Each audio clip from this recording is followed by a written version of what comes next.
Zach Collaros, thanks for joining us on Bonfire Sports. How's it going? It's going good. Thanks for having me on. Yeah, I appreciate you taking the time. Bye week, so a little bit of downtime for you, but being the starting quarterback of the top team in the CFL, no doubt it's still quite busy for you. How's the bye week been? What have you been able to do to get away from football a little bit?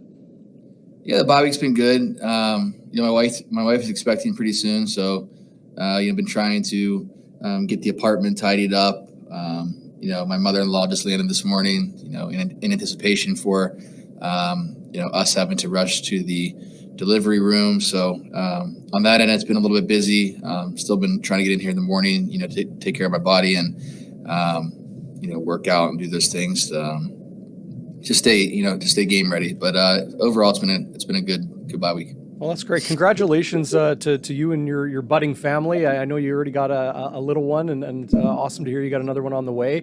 Is that one of the challenges of being a professional athlete, that you're a young guy, you're starting up a family, and well, we all know how 2019 went for you personally and professionally, of 3 different stops in the CFL in a short span of time. I imagine you need a lot of support on the home front, just for the unique circumstances of your job. Yeah, it's been challenging, obviously, throw in the pandemic and, in 2020 when we had Sierra. So on that end, it's been hard. As I always tell Nicole when she gets mad at me sometimes, people have been doing this for a long time and they made it through, so it's challenging for everybody. We're not special, but we have a great community here of people, to look out for us, so to speak. But yeah, it's nice to have my mother-in-law in town. My mom will be flying out as well at some point. So it's been good on that end. Oh, that's pretty cool. Zach, you mentioned the city of Winnipeg and the community here. We all know Blue Bomber fans are everywhere and how passionate they are about this team and watching it on the field and being rewarded right now with an absolutely dominant and winning product. But I'm curious of your perspective on the city and your experience here and the people you've met. Yeah, it's again, I think I've touched on this before, Darrin. It's been different with COVID going on and, there being, strict guidelines in certain places, and can you go inside, can you not go inside, as well as the rules that were going on in the CFL earlier in the year. So I haven't been able to spend a ton of time in the community. We've been downtown quite a few times to run around. We've taken Sierra down to the Forks, experienced that. That's been awesome. I've run into quite a few people that are Bomber fans, and they've always been great conversations. Hey, we're coming to the game this weekend. Can't wait to watch you, and we're about to pass game. So it's been all good in the grocery store, all those different places. In our neighborhood has been cool. When we take walks and run into some families, with kids that like to watch the game. So that's been awesome as well. But it's a great community. It's getting a little colder here now, so I don't anticipate seeing as many people on our walks. But it's been amazing. Dating back to 2019. When I first got here and stayed over at the 4 Points, got to meet a lot of people there, and I think I ate at Nicolino's like once or twice a week, so got to know the staff there as well as some of the patrons. So that's been cool. Yeah, no, Nick's a great guy over at Nicolino's. Great food there. I love the chicken parm myself, the best there. Yeah, it's my go-to for sure. Nice. I think it's everybody's go-to. So. Yeah, I think so. You can't miss with it. No. Okay, so let's talk a little bit of football and the success your team has seen on the field this season, Zach.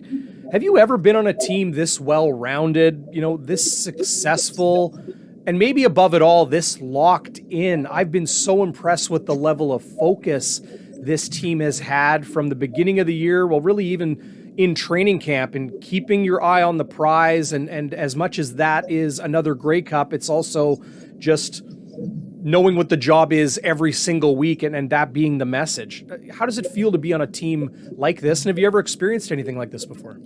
Yeah, I don't think professionally I've ever been on a team quite like this. Even dating back to college, we had some good years, but you're playing, with college guys at the time.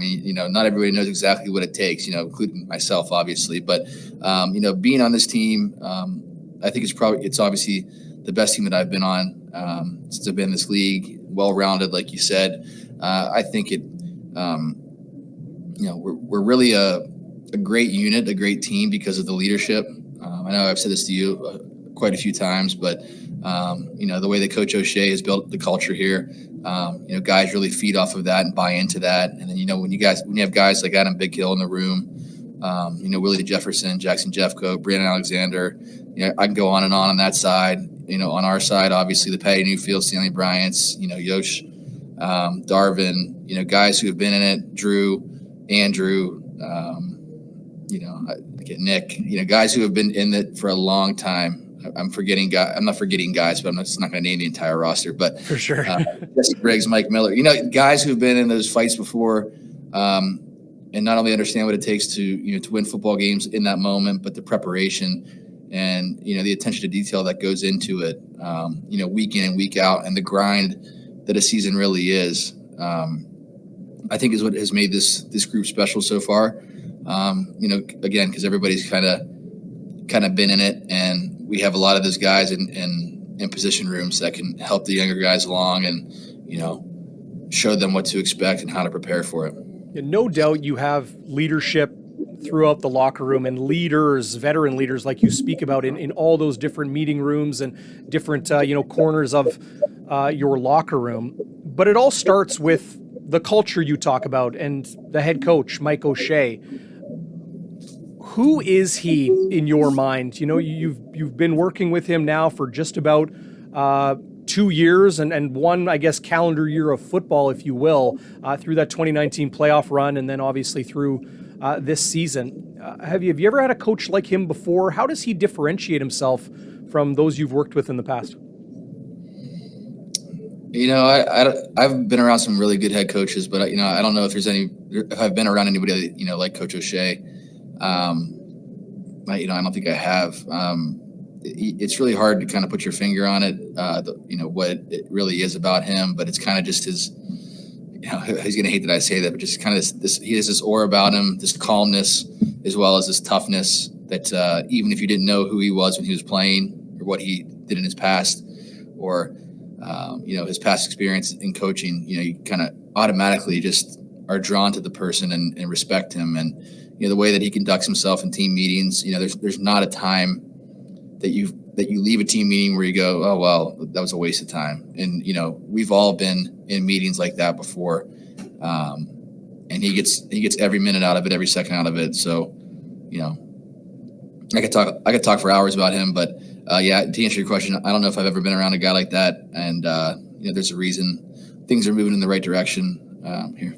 Yeah, no question. He's had a monstrous influence. And as somebody who's covered this team for, a decade now, to see the energy shift this entire franchise has taken is really something to behold. I have to ask you about the defense, Zach. I know you get a lot of questions about, having to face, Willie Jefferson and Jackson Jeffcoat and Adam Big Hill and Brandon Alexander and the likes in practice all the time.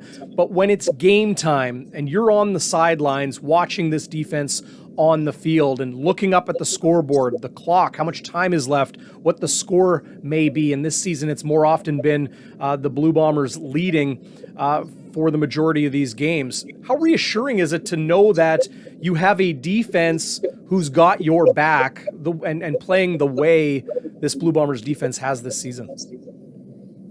I mean, it's certainly reassuring. I don't know if you feel that way during a game, depending on what the down and distances, what the score is, all those things. But I think it changes the way that you play as a quarterback and the way that you play, offensively. You kind of, without really talking about it much, you kind of lean toward being more complimentary. You don't need to take as many shots as, in the past I, may have taken other places, more risk, I guess you could say, with throwing the football into certain areas of the field, because again, you can always punt the ball and let our defense play defense, so I think it changes the way that you think about the game. Now we've been in some games where we've had to play a little bit in the fourth quarter, whether it's been tied or coming from behind. And I think we've done a pretty good job in those moments, but yeah, it's certainly a different feel, when you have a defense like that can, again, if you punt the football, they can create a 2 and out and get you some field position. I haven't been a part of a lot of teams like that in this league. So comfort is not the right word, but it's just great to have those guys on our side. Yeah, well, no doubt they've been a heck of a lot of fun to watch, and wow, it's nearly historic levels as far as their production on the field. Zach, I'll leave you on this one, and again, appreciate your time, and thanks for joining us here on Bonfire Sports. I imagine it's difficult now that first in the West is locked up. There's still 3 regular season games to go.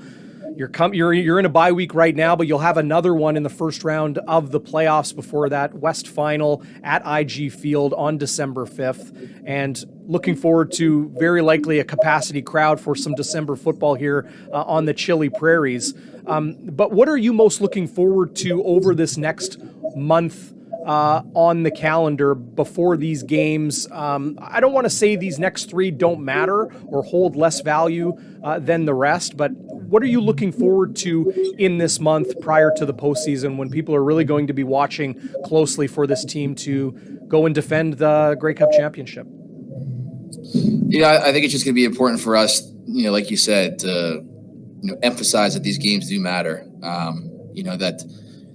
That every practice matters, every rep matters. That's something that Osh preaches to us about going 1-0 every week. But it's something that we're gonna have to continue to believe in, and our leaders are gonna have to step up and make sure that the young guys understand that. It's every rep from here on out is working toward our ultimate goal, and every team has that goal, right? So we have Montreal coming this week. They just came off a big win against Toronto. They're a great football team. And I'm not sure exactly what our plan is yet, but I'm really excited to get back in the film room and on the practice field and to get ready for a great football team. Well, like your head coach said last week, reiterated an adage I've heard before: cliches are cliche because they're true. Every game matters, 1 week at a time. And I think the one you like to use is snap and clear. Flush what's behind you, focus on the next play, the next game, that next meeting or prep week or whatever it may be. So I'll let you get back to preparations for the Montreal Alouettes. Zach, always appreciate your time. Thanks for this. Thanks for your candor. And best of luck the rest of the way. Anytime, man. Take care.